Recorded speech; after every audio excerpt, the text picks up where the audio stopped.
One day I'll have some really cool theme music, but not today. Hello, everybody. Welcome to Old Gray Bricks Thursday Night Live. We're glad you're here. I already have Gary Mullane from Ireland. Oh, yeah, Minnie Fighand. Hello. How are you? Good to have y'all. Thank y'all for joining us today. We actually have some new faces here with us today. Our Thursday show, we're going to be a little more focused on topics and try to get some new guests and new friends to come in. And we'll be introducing you to them very soon. But we're glad you're here. Hope everybody's having a great day. The first person I want to introduce is our friend down here at the bottom, all by himself on the bottom row. It's Joe Mino. Joe Mino, how are you today? Tell us all about yourself, who you are, what you do. Well, I've been a builder since around 2000, and back then I got into the community and started taking pictures wildly, and was known as the Space Paparazzi at that point on LugNet, and that grew into doing a magazine. Yay! So Yay. That's my gig. I'm the editor of the Brick Journal magazine and have been for the past 15 years. Holy cow! Yep, that's a long run, dude. Yep, 2 years online, and then after that we went to print, and we've been there ever since. And I've been doing that, and maybe every once in a while running an event, but now just focusing on the magazine and helping take care of my niece. Sweet. Now, you and I back in those days were fellow North Carolinians. Is that correct? Were you in North Carolina? I was in North Carolina until I was in North Carolina until 2000. So you were in Georgia by the time I met you. Yeah, that's but true. The thing is, you were the first. You were the very first space person I met at a convention. Oh, is that right? Cool. Yeah. And what's really cool about that is that if it weren't for you, I wouldn't be doing any of this. No way. Oh, that's very cool. Yeah, wow, Joe Mino, what's up? I'm very sorry. It's John Palmer. Hey, what's going on, man? Oh my gosh! Hey. By the way, Bram, Felix says hello. I mean, Felix, Bram says hello. And hi, Bram. Howdy, Bram. Bram, I think I sent you an invite, Bram. If you do not, and you can make it, I will throw you one. That's Dr. Oh, man, Felix Greco. Hey, man. And there are a bunch of old farts in here. You can smell the dank right now. So, all right, let's just go ahead to John Palmer. John, I know you're a regular guest here, semi-regular. Tell the folks who you are, what you do. My name is John Palmer. I used to build a lot with Lego, and I've been kind of away for about 10 plus years, and I just kind of re-emerged in the last year or so. So I've been my collection set up, still not done sorting, and working on a few small projects. I got a lot of other hobbies and stuff these days too, so I kind of balance everything out. But it's been awesome because there's so much new stuff that's come out in the last 10 or so years that I'm basically like a child. You know? I wholeheartedly embrace. I mean, I've always been like a child,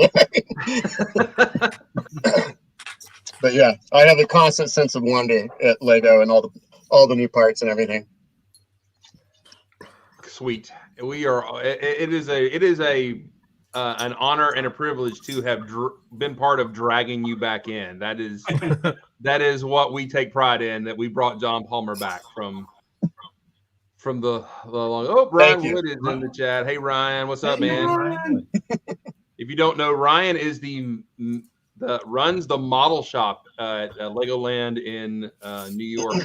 So Ryan has really worked hard and done well there. It's awesome. All right, and our other irregular guests. We're glad to actually. It's been a long time since we've talked to our friend here, Felix. Felix, how are you today? I'm very good. Hey, everyone. I'm Felix Greco. Coming at you from Austin, Texas, and I've been with the AFL community for about 20 years now. So some people might know me from back in the day with Brickfest. I think I was master of ceremonies once. They just invented a title for me to just feed my ego for a little while. But I've been building space castle. Right now, I'm really into superheroes, and that's my daughter Penelope. in back of me, and she's been bringing me into Lego in a new way. So now I'm looking at like Friends, and I'm looking at kind of building in new color palettes and things like that. So it's interesting. It's interesting to rediscover the hobby with someone else as they are learning about it. So it's been a lot of fun. I'm very happy to be here. Thank you for inviting me. Yeah, you're welcome, man. It's always good. And Mark, you wanna just share with everybody why we like Felix so much, what we always say about Felix. The prettiest man I ever saw. That's right. This is the prettiest man. Yeah, so this has been a running joke. So for people that are watching, they're like raising an eyebrow, like, this was a running joke for quite a while. Yes. And I had an ego that needed that. I needed to hear that in my 20s. So Yeah, but you had Nick Capetas to kind of bring you back down, because I recall a brick fest where we were moving tables, and you were sort of on the side not moving the tables, and Nick turns around and says, "Felix, it's a good thing you're good looking, because you're useless." That's leadership, right? It's kind of the manner that Nick delivers it that really makes it. Of course. Yeah. Sweet Nick. Oh, Nick. Yeah, I hope he'll pop in the chat here this evening. He sometimes does. So, and then you can do what? I said you can motivate him with sugar, or you can motivate him with vinegar. We know which one Nick uses. And then another semi-regular here is our friend Adrian. Adrian, how are you today? Oh, I am doing fantastic. So I have been working on a new project that some people on one of the Lego Discords may see. I don't know if about a month ago, I built this with my family. We were working on doing a new doing the Microtopia thing again. Mm-hmm. And I built this twisting tower, and I thought to myself, that is too small. And so, Gene, you've never thought that before. I have never had that thought before. And so I thought to myself, all right, that's a nice micro scale tower. Let's do it at minifig scale. Yes. Ooh. So that Twisty. Is my twisty building, and it is built out of 76 rows of this shape right here. Oh, wow. All stacked up.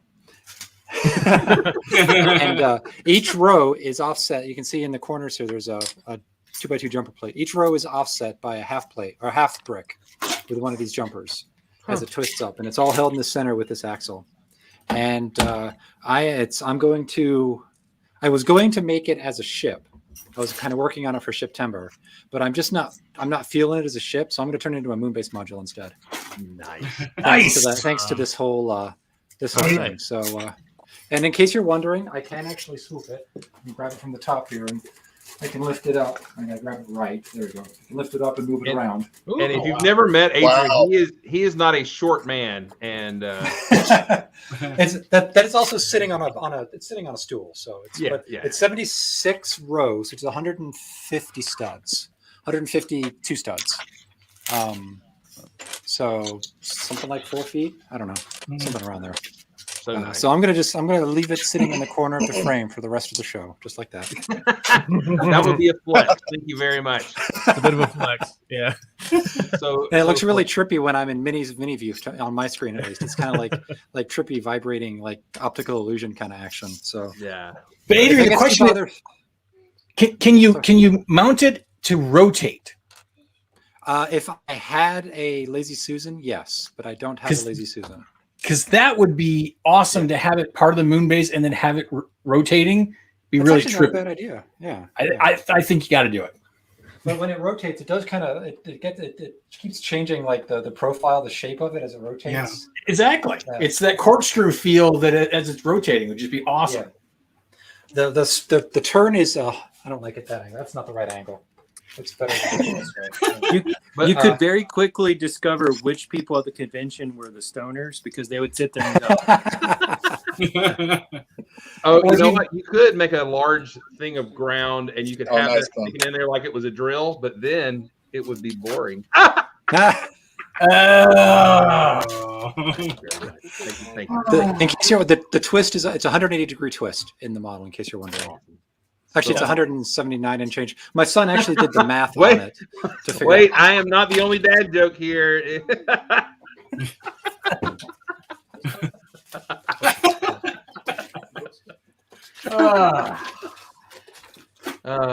This is how I choose to spend my Thursday nights. Yes. Some are here by invite, some are here by choice or force. All right. So let's go around to the other folks in the chat. Matt, what's up with you, man? What's going on in your world? I am making trying to make my giant parts order. So, people who have been regulars know I've been working on this Jetsons tower, and so I'm finally nailing down exactly which parts I need to order in bulk. And I found a store in Germany that has a lot of what I need and doesn't charge an arm and a leg for shipping. So that'll be happening. And then when I'm sitting downstairs in front of the TV, I've been building the Kylo Ren personal shuttle from episode 9. And it's the one where the wings sort of tilt out at an odd angle. And I am not a Technic person, so I'm always impressed when people make Lego do non-square things. And so it's been kind of fun to see how the Technic pieces all fit together so that these wings kind of angle out at this unusual angle. But that's it. Good deal. I'm looking forward to the Jetsons tower. You should make it a Moonbase tower. I would be very open to having it connect to Moonbase. Yes. Yes, you can make a Moonbase connector base that it would sit on. That would be really, really cool. So yep. All right, good deal. Mr. Sandlin, how are you and Small Paul this evening? We are good. We're hanging out. Small Paul has a Dragon of the Week.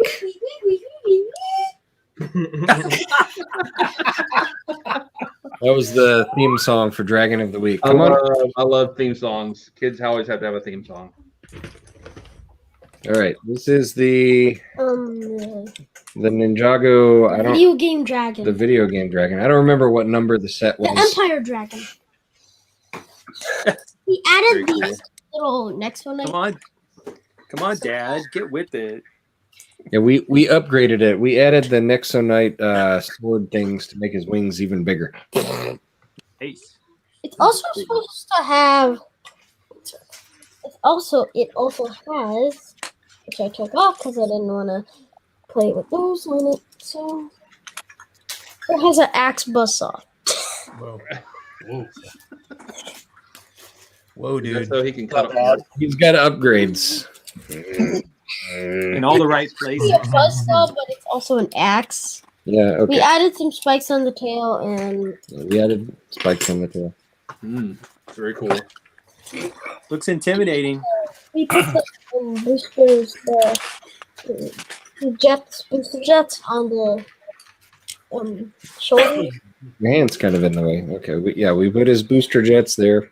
Wow. And we also put. Oh yeah, we gave him the orange things on his feet too. Oh, of course. That's awesome. Kind of like Mecha Gun over there. I missed that set. I liked it. That's very cool. The figure that came with it, is that the printed eye that's printed on a 2x2 on both sides? Is that what that is? Yeah. Eye? I think it is. And The figure that comes with that guy is also has a very Spirus-y kind of color scheme and techno design on it. So I actually was thinking of doing a new Spirus run and using that teal color instead of blue, and maybe doing that would be kind of cool. I'll get Paul to bring that figure over. Oh yeah, he's pretty neat. Is it coming? You want this? Here, just take this. Take the whole bin. I think that figure showed up in another set too. The Blue Dragon, whatever that one's called. Yeah. Oh yeah, I have that dragon. We gave it upgrades. I'll hit the button there. There you go. Cyberdragon. Check that out. Ah, That's a great figure. Of course, you have that dragon. Yeah, it's great. Be kind of cool Spirius or like Anti-Unitron or something like that because it's opposite color. It's very cool. So cool. And here's Jay's Cyberdragon if you were talking about it. There it is. Yeah, there he is. They just put. That'd be a good figure if you were going to make some sort of Tron theme model too. That would be like some priest or something. Yeah. Super I like cool. how the teeth are knives. I put a little crystal, like a little laser crown thingy. Nice. I got it. All right. Give it up for Small Paw and his dragon of the week. Way to go. Week. All right. And let's go to Dana. Dana, what's up with you today? Just doing a little sorting of those Easter carrot sets I got last week. Big old bag of orange. I'm excited. Orange, you say? Aren't you glad I didn't say banana? Other than that, yeah, I'm gonna pass the dad joke over there. Other than that, if you want to see what else I'm doing this week, you can catch me tomorrow at 3:00 Eastern time for my AFO life this week, and I'll go over what other stuff I've been working on. But other than that, so we can get to our regular topic for this evening, Moonbase, let's go ahead and jump right to the Old Gray Brick set of the week. Chris? Week. There we go. Here it is. All right. Old Gray Brick set of the week. Yeah, it's a little slow today. Anyway, Old Gray Brick set of the week this week is 1793 Space Station Xenon. Yeah, I wasn't going to do this last week, but Chris bumped me and we didn't talk about it. And I did this specifically in honor of his September ship because he used that lovely quarter dome on the front of his spaceship for this year. So I wanted to feature this set. So let's go ahead and talk about the details of the Space Station Xenon. Space theme Unitron from 1995, a whopping 346 pieces. We got 3 awesome minifigures in this set. Retail price back in 1995 was a whopping $35, give or take a penny. Today, used price will run about $150 for a used open set, and I'm pretty much guessing that's because this set was in such obscurity. All the Unitron sets were. I mean, they weren't all, and if I'm not mistaken, not all of them were available all over. I think this one was only available in North America, so Canadians and Americans got to get this, where the rest of the world was stuck with only the Unitron monorail. If you can find one in the box, $600 is what they're wanting to charge on Bricklink. So crazy prices for things in box. Why is it cool? First and foremost, that dark transcorder blue panel. Granted, it's not the M-Tron quarter panel or the Blacktron quarter panel, but it is still a quarter panel, which makes it cool. So gotta love that. I know a lot of people are, it's controversy whether you like the big ugly rock pieces or not, but this one did come with a couple of them. It has some great play features for those rock pieces because they flip back and reveal missiles and scanning equipment. Great minifigure printing on this line. I've said this before, both Unitron and Spirius both came out at the same time. They both have great minifigure printing. And again, this just goes right in there. Love the printing on these guys, and the helmet, that helmet on there, which is funny that the yellow helmet, that the newer style yellow helmet with the printing is actually less rare than the helmet without printing. It's harder to find the ones without printing, which is really kind of strange. But this is how we did get those printed helmets. I think they're fantastic. And even though Greg's not here or Gil's not here, got to say the fact that this has lots of play features in this set, as I was kind of alluding to. You've got the little ugly rock pieces that flip open to show off, missiles and scanning equipment. You've got the little chair for the guy inside the dome. You've got an arm that reaches in and out. Love those fingered pieces in that one. And of course, the shuttle and the rover both are compatible with all the other shuttles and rovers in the Unitron series.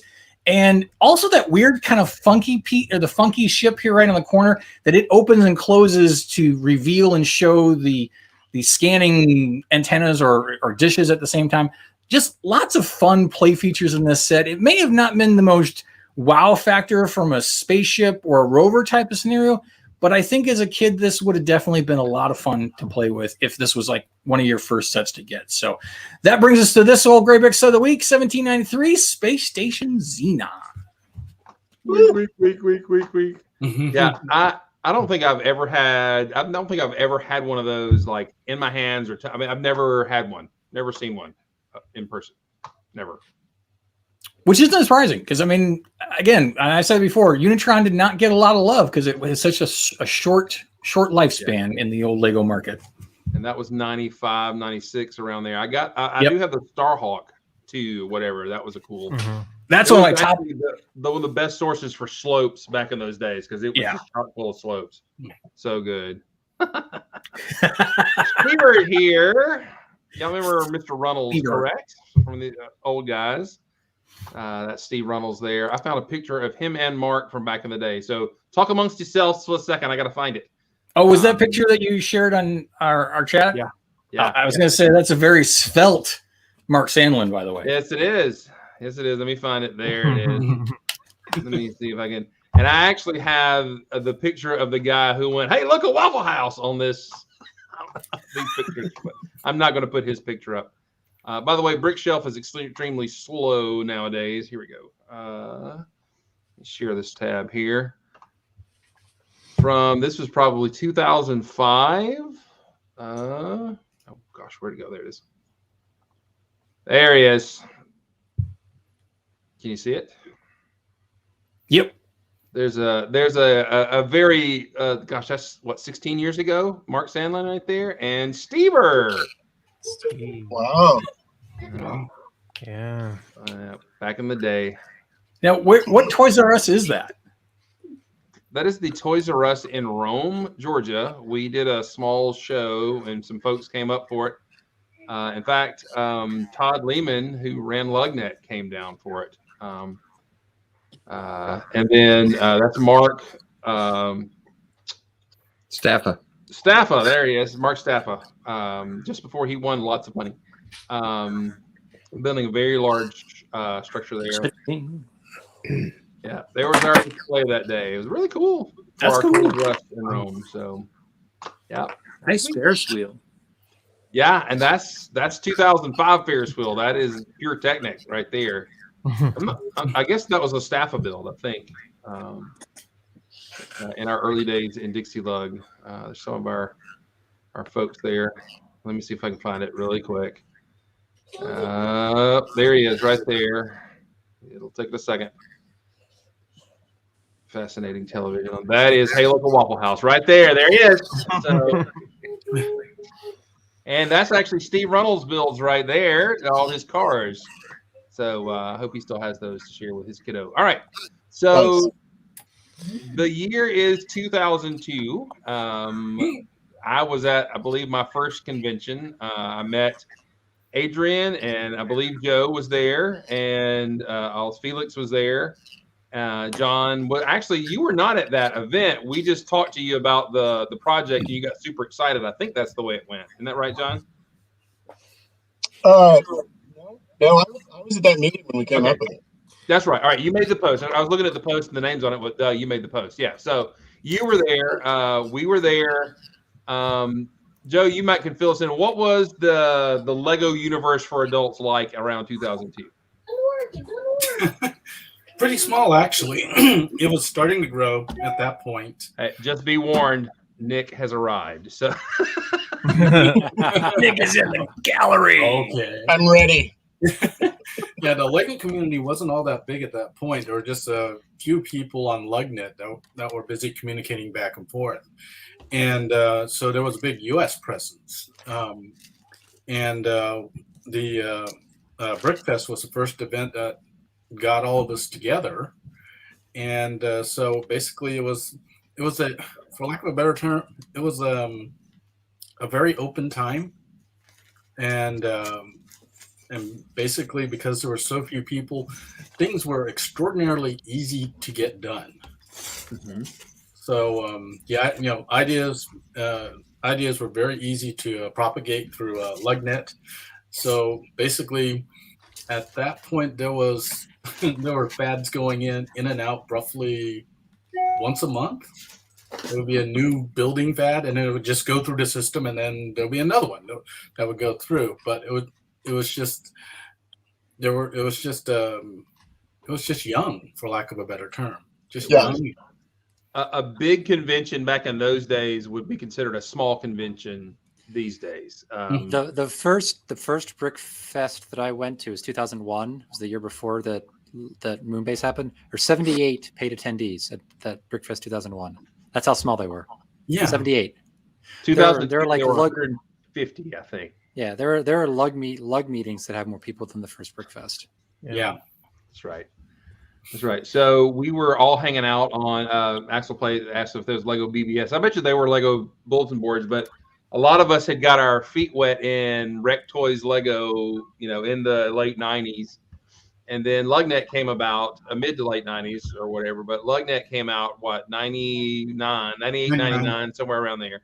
That's actually the first announcement and what I'd heard about Lego Star Wars, and somehow whatever browser I was using at the time somehow magically got me Lego Star Wars and LugNet all on the same day while I was sitting in the library at the seminary where I was. And so, the world just went, crazy. There's more people like me who are adult fans and all that kind of stuff. So, Brom knows the numbers. Yes, that was the very, very first one. That's right. Wow. Which we had more than that at our Lug meeting almost this last weekend or whatever. Yeah. So that's how things have exploded. I mean, everybody was still kind of segmented out. No one connected, but the internet connected us back up. So we got together, and as we started bringing space stuff, and I met Adrian with his space stuff. We had that little bitty room. We shared it with like military. So we had like a bunch of spaceships and military planes. And the guy who built a pretty decent version of the Enterprise won all the awards for space. And I'm like, come on, he didn't make that up on his own, but it was okay. It was all right. Yeah. For those of for those of us viewers who are used to modern conventions in gigantic convention halls, those early Brick Fests were at George Mason University, and we were all broken up into different classrooms. So there was like the classroom for space and the classroom for castle, and the train guys always got the hallway because it was the biggest space. But that's right. Yeah, you get used to that. Actually was a challenge to us because we did the whole space and castle and all kind of started being competitive themes. But we all kind of started having that same idea at once. It's like, yeah, we can bring a bunch of spaceships together, but nothing ties them together. So there was a round table. Adrian, do you remember that day? I do. Tell us what you remember. I remember a bunch of space dudes sitting around saying things like, man, these train layouts and castle layouts are really cool. What can we do in the space world to figure this out and make this happen?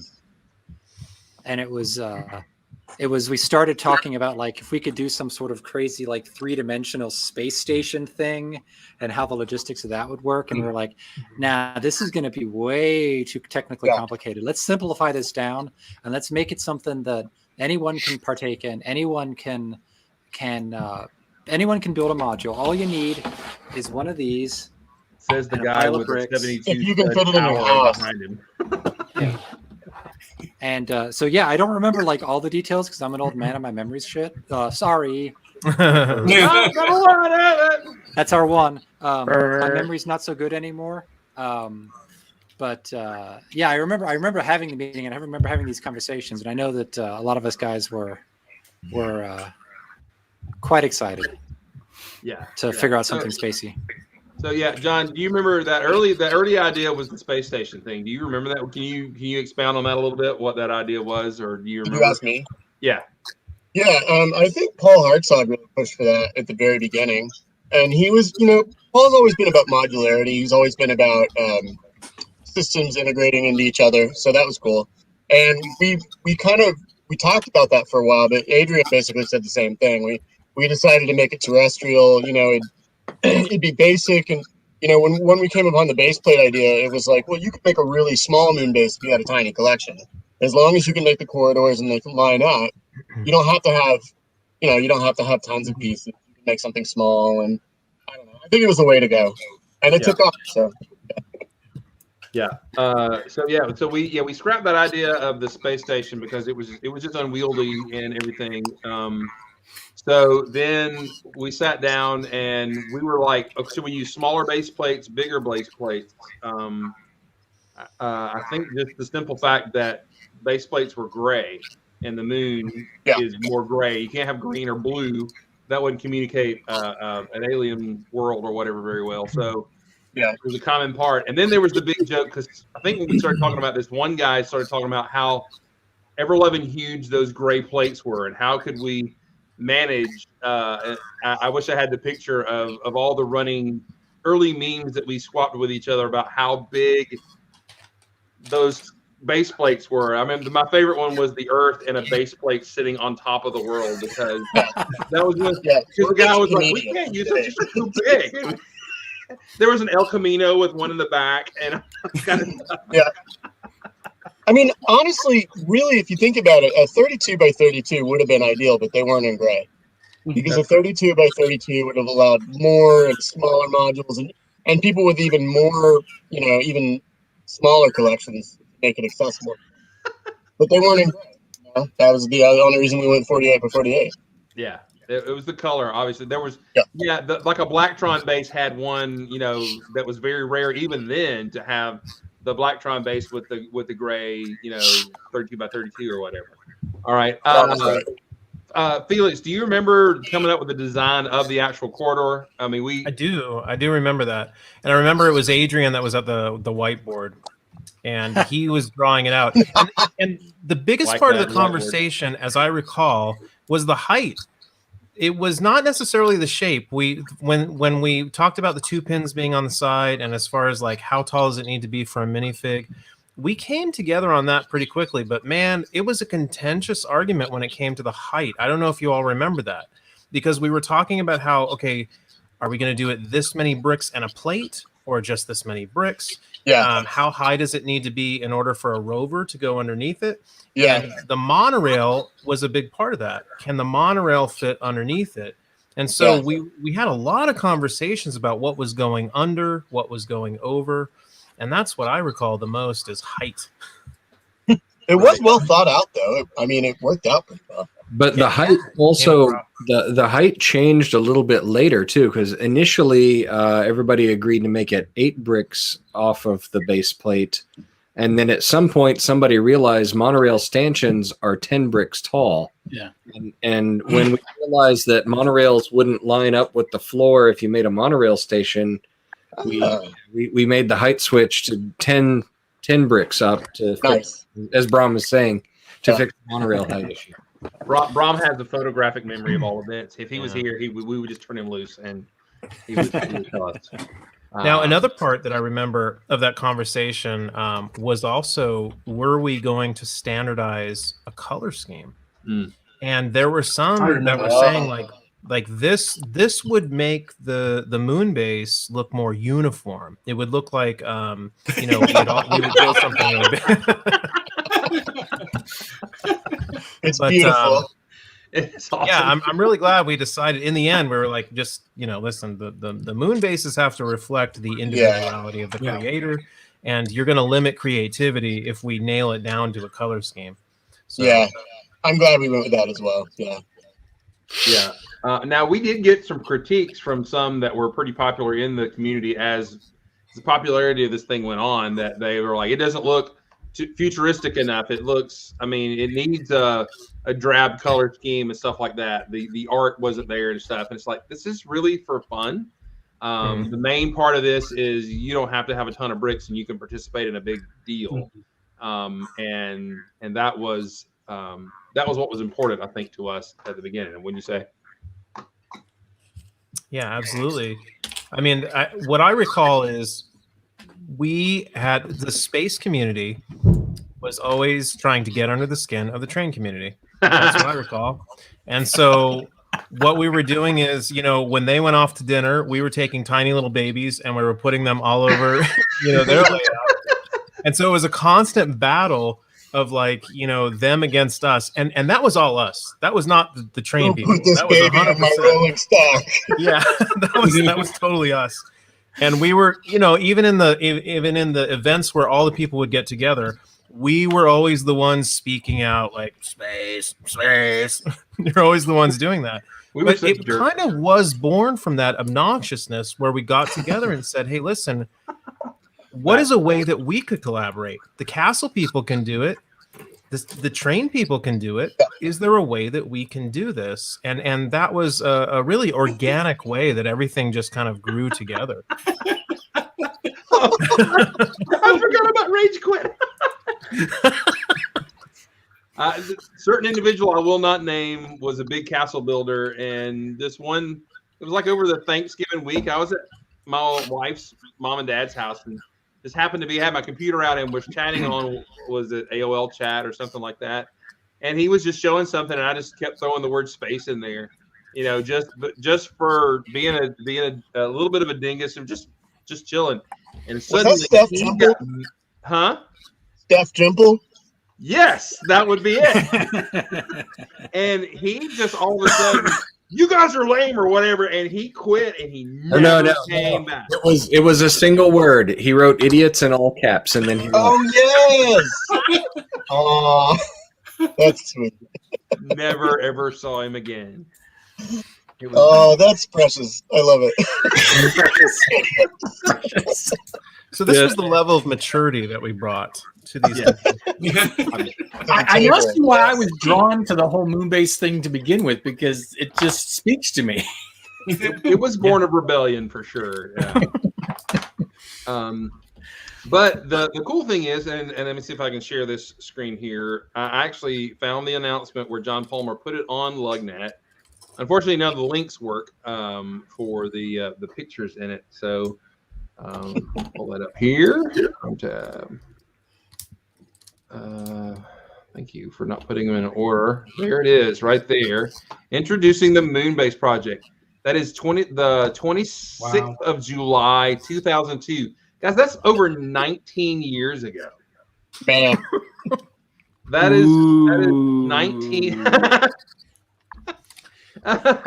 19 years ago, we posted that, and it was really cool because almost immediately, John, you started putting together some really good instructions, and those, I'm just going to go ahead and say it now. We'll put pictures up later. The first Moonbase modules that you put together and made them modular within the thing are still the gold standard. I'm just going to go ahead and put that out right now. Thank you. That was a little bit later, but thank you. Yeah, that was like in 04, I think. So it was a little bit later. But yeah, because we improved the instructions and all that kind of stuff. But the greebling and the matching up and the classic space colors, they're still the gold standard. Right, I kept trying to refine the instructions and the modules and stuff. So that's all still on Flickr. You probably know that. Yeah. And it's actually hosted on Swooshable. Those instructions are. Oh, nice. And also on the. That's right. I love how Brom has this immediate knowledge of these things. But yeah, so in fact, in the announcement that you said is you were, because we hosted it on classicspace.com because we had started to kind of migrate our own thing, but I was going to wait for Chris to get home from vacation, but I just finished this page, so boom, you put the announcement out there and the instructions of how to do it, and then immediately it. How many months later was BrickCon? It was October. It was October. Yeah. Yeah. So there it is. Really soon, like 3 months after. 3 months after we announced the corridor, this stuff started happening, which is super amazing. It was it hit the right moment and had the right ease of entry, and yet look, whoever the Jordache is nice. But anyway, that's Ashley Glennon. It doesn't. We just recognize Ashley by his butt. Sorry, I'm trying to find another picture of the Moonbase itself. Here's another Moonbase. But that's in 3 months. All of a sudden, it wasn't just a couple of modules. That's 20, 30 modules. And everyone pay attention right there. There's Brom. There's right there. Brom. Remember when 645 by 480 pictures were big pictures that we could put on the internet? Geez. Yeah. Well, they were hard to fit into your house. Going back to what was said earlier, we with our rivalry, Tom Rayford, who's right here seated, we had a really fun rivalry with him where one night after hours we put a bunch of space people all over his castle layout over there and had spaceships invading and lasers and things. And the next day we came back and he had put castle figures invading the moon base. And I've got pictures of those. Like we came in the next morning and he's got castle guys invading spaceships. That's lovely. Yeah, he had where is it? He had his shepherd with sheep attacking the moon base as well. Yeah, the sheep were the best because there were sheep everywhere. Yeah, Right? the sheep are attacking John's robots here. Yeah, it was a lot of fun. Tom's great. Oh, here's and that's the thing. In the quote unquote rebellion that we had, there was some, hey, pay attention to us. You know, space is not getting a lot of love, but it was also, you know, no more than, you know, rival football teams, and then you know, have a joke at each other's expense. Look at the mech. Yeah. And if you're watching and you say, well, those builds are really rudimentary, remember this is 2002, 2003. I mean, this one goes out to John right here. the spleen. Yeah, there it is. That's the spleen with the sheep. Yeah. Oh wait, Yeah, his rocket never made it home that trip. Oh, is that right? Well, it did. It just made it home in 1,000 pieces. It was never rebuilt. The rocket was a bit precarious. Yeah. Well, and there you go. There's an X-Pod right there. Remember that fad? The X-Pods? Or just a pod. That's one of the pods that Gil started that fad. Yeah, Gil created that. Pods were cool. And then Lego ripped us off. Isn't that right? Yeah, X-Pods didn't come around until later. Right. That's right.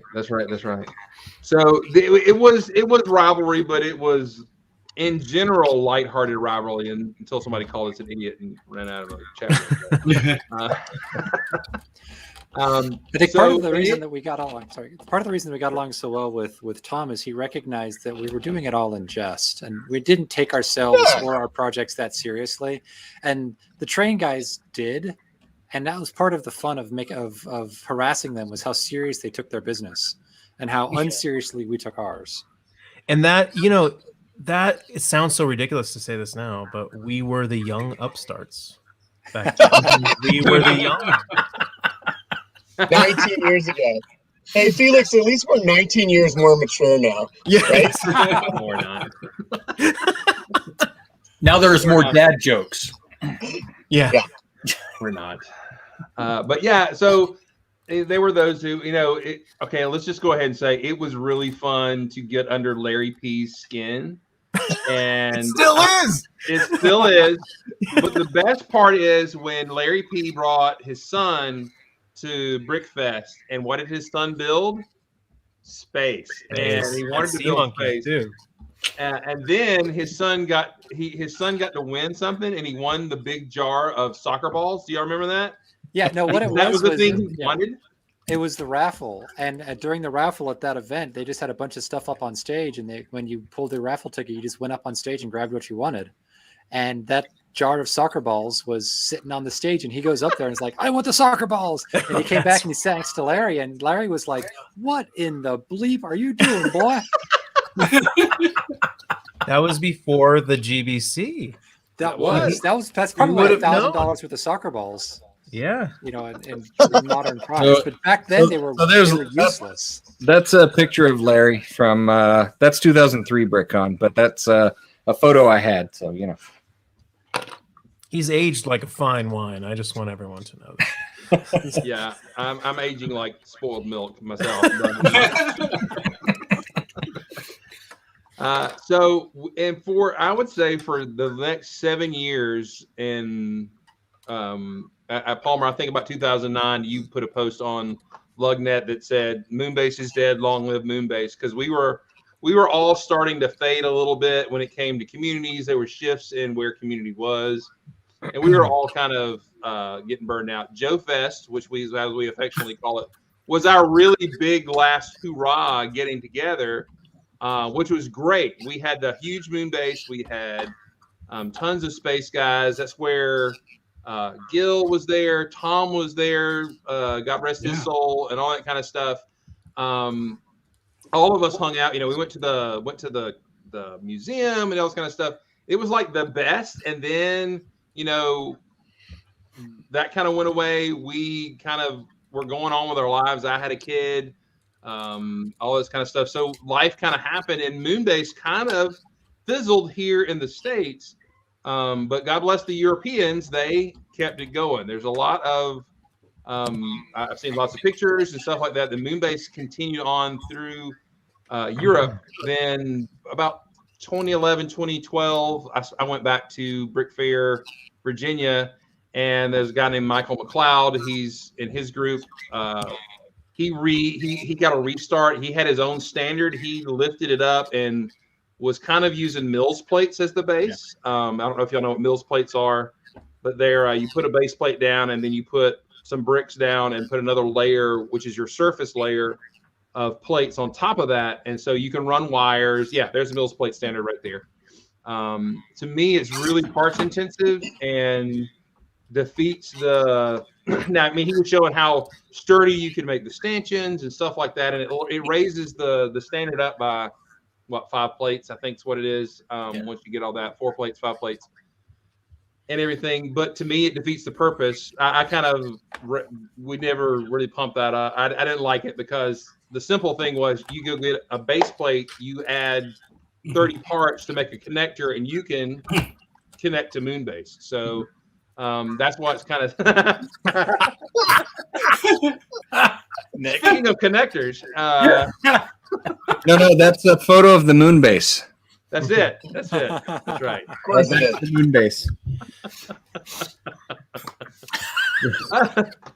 There is the guy with the Blacktron Intelligence Agency went nuts for Moonbase. Yeah. Yeah. That was As soon as wild. Brickfest will load the picture, I do. Brick Shelf is super slow right now. Still You waiting. know, I do think that there were events that paralleled, like, so that period where where the interest was waning in the Moonbase Standard, to my memory, paralleled the kind of change that happened where everyone was leaving the centralized lugnet and brick shelf kind of world that we were living in, and they started going off into these other areas, and we stopped talking to people of other themes. And so we had classic space and there was classic castle, and some people like myself, we lived in those two worlds. But I remember kind of there was a period where everyone kind of decided to go their separate ways, and then we just started sharing pictures on Flickr, and we didn't really talk. We shared pictures, we shared builds, but we didn't really talk. And that's, I think, was I remember that being kind of the time when, like, okay, now we're not doing Moonbase anymore because we're not really chatting that much. Yeah. We were there, boys. Yeah. At the right time.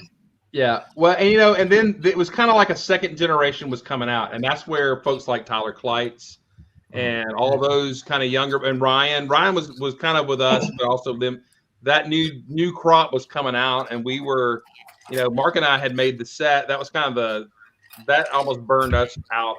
For me personally, it almost burned me out of Lego doing that. ClassicSpace.com was kind of fracturing because of internal stuff, and the hobby became more work than fun. And so you had a kid on top of that. For me, it's like, okay, I'm gonna just step back and let other people do, and they did. And the hobby blossomed on, even though we kind of stepped aside. But Moonbase itself didn't last long until probably around, I guess, 2013, 2014. And Dixie Lug, we brought it back up, which is now Peach Lug. We brought it back up and said, hey, do you guys want to do this again? And, you know, we did. And that's awesome. Mark and I brought a couple modules to the Lug. And Mark, you may remember this better than me. I actually have a picture of that day. Sweet.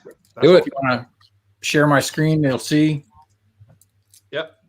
Yeah, I still have that And, shirt. and actually, the funny thing is that look how small Jake is.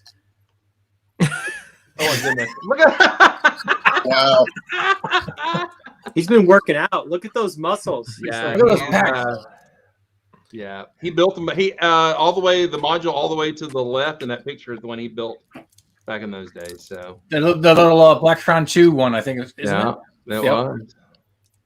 It was And held if I- on one stud all the way around. He's just like his dad. And the funny thing was that this was you and Mark and Andrew. I think it was Andrew even brought, because isn't that his Spirius tower? It is. Yeah. I guess we announced the standard on the Dixie Lug Facebook group and said, hey, here's some stuff we used to do. Let's do it again. I guess I can't really remember. Chemo happened, things happened. But anyway, but yeah, so we started that. So you came to that meeting, right? Yeah. So that was my first meeting, and then I came home and did this after seeing you guys, because I didn't have a lot of spare parts, so I took all of my Arctic sets and I said, oh, these kind of look cool, and they go with the Space Miners. I'm gonna do my own little piece to add to the modular, and literally it's just got one connection on the back to hook up to the rest of it, which then I think we turned around. Did you just say you built a glorified end cap? I think that's what you just said. I think I did. I built a glorified end cap, and so this I think was like a meeting or two after that, and we had so we did it. We set it all up again. I think that's the last time I saw you with your dock. I think that was Mark's dock, wasn't it, to the shuttle? That was mine. It was a piece of crap. I tore it apart. All right, yeah, but yeah, so we did that, and then I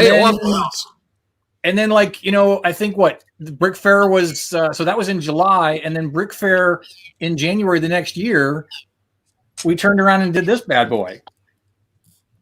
And this was pretty much, other than a couple of people from Alabama, this was all Dixie Lug at the time. Right. That's right. And you brought up end cap. Do the viewers know what an end cap is? Because that was a whole thing in and of itself. How the end caps are supposed to work? Yeah. Do you have a photo of the little kind of exaggerating an end cap and making it a Starbucks, as I recall, like Mark did? That was mine. Do you happen to have a photo of that, Dana? I think it's in here somewhere. Hang on, let's see if we can see where it pops up. But that really brought a lot of life to the there it Moonbase is. Standard, There it is. that you could make an end cap. See if it'll let me zoom in. So you didn't have to have a lot of bricks to contribute to a collaboration. You could just make an end cap, and it could get a lot of attention. Yeah, end caps were very cool. I remember Ryan made some really cool ones, like defense things and the Starbucks. Yeah, they're sticking there on the end there. So the way tiny end cap. Yeah. Cool. Those are some of the best modules, just those little guys. What's that? Those are some of the best modules, just those little guys. Yeah. Just the little ones that add in. End caps were great. I remember, I think it was Tony Hoffner that built an end cap that was a used end cap salesman. So the end cap itself was just a door with stairs, and then he had all these other end caps propped up around the bottom of the stairs. On the base plate? The little sales guy there, like, buy your end caps here. That's awesome. That's great. Yeah, that's awesome. Yeah, and we should go ahead and show them the shirt. We made a shirt for our club members with the Moonbase here. Dana, I think we need to blow up the photo of you wearing your costume in the one shot there. Oh, hang on. Yeah. So this was the early costume, because the helmet was my first rendition of the helmet. Oh my God. Nice. And then so the thing that's hard to tell from that picture is that the light inside the helmet that's supposed to make it look yellow made him look jaundiced, like he needed to go to the hospital. So here you can see the little LEDs, and yeah, so if it's dark in the room, I come across very yellow. And the thing that kills me is that I had 5-year-olds coming up to me asking me why my helmet wasn't cracked. Are you okay? You were inaccurate to Benny. I was. So then I had to go home and make a cracked helmet. I don't know if I have a cracked helmet picture in here, but this just kind of shows you that what we were doing at Brick Fair year after year. That's cool. We were actually this particular one. We had 2 monorails running at the same time, so we had it spiraling throughout everything. Even our lug. We even had the look at this. This was our lug just on a small show. We even had the moon bus running around there. This whole thing was done by 3 people. Yep. Just at our local little show. I mean, so it definitely Peach Lug is keeping Moonbase alive, whether it wants to die or not. We're not letting it. That's right. Now that so that track, can you go back to that picture? Yeah. That track. So I remember John bringing that up, and I had opinions about that track system when it came out, and John gave me a lecture at Brickfest. You did. You gave me a lecture, and you were like, "Listen, these new themes like ZNAP and all that. If you don't see the potential of them, then you're just not seeing the creativity in it." And you were right, man. You were right. Fight. I hope it wasn't a lecture and more just of an impassioned talk. It was an impassioned speech. But it made a difference, man. You were right. And believe it or not, I still remember those words. When I look at sets now and I think, well, that kind of sucks. And then I look at the pieces and I'm like, well, maybe it doesn't. Yeah. So I still love that racetrack, man. I'm still like a zealot about it. Yeah, weren't you trying to build like a Moonbase Standard with for that stuff that we could like? I mean, it kind of did because it goes on the inside. I think I have diagrams on Flickr. Actually, yeah, I was a big proponent. I actually bought more of that even last year. Yeah, I think you're getting the pictures. The last Moonbase, I think, what was Dixie Lug now is Peach Lug did. We did literally a couple of weeks before shutdown at the pandemic. This was at a train show, and we were edging out the train guys with our Moonbase here. And Dana,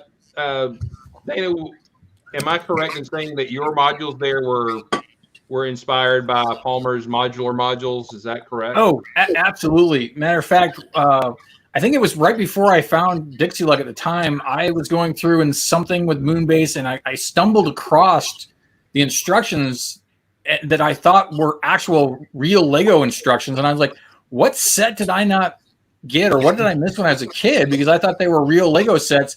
And then once I met Mark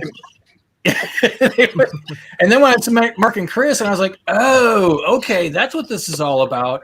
And then I went back and found John's stuff again, and I'm like, all right, I gotta make this. And then I kind of, changed things a little bit because some of the parts that he had done were not very common or weren't as common anymore. So I kind of modified things a little bit to fit my inventory. And then the modularity was the thing that got me, because when I was meeting people, it was like, oh, this guy's got an end cap, he's got a straight through, this guy's got an L, this one's got a 4-way. And I was like, well, what happens if you don't have enough? And they're like, well, we just kind of work with it. So I said, well, screw that. I'm going to make the whole thing modular so that I can rearrange it as we go. And so all my corridors and my hubs and everything is all modular that I can go on the fly at a show to make whatever so it's never the same, which is so much fun with it. I actually made something very similar. It was kind of a Moonbase airport thing that was very modular as well. I remember. Here's some of those pictures, the original pictures that John, I believe you put these together, but these are great. Whoever made these, the instructions, they do look like so great. Yeah. Just straight out of classic Lego instructions for sure. Right. Right. Ooh, look at that. Oh, dude. What you doing, man? Let's get a big screen. What is Palmer building? That's like the equivalent of like 3 base plates. Right? What is this? Is he not talking? We have to hear. What? Sorry, I'm away from the mic. Can't hear you. I gotta hold my laptop up. Sorry, I'm away from the mic. That looks awesome. Yeah. So is that some of the original stuff? Yeah, that is the original stuff. Exactly. Oh, I didn't know you still had it. That's awesome.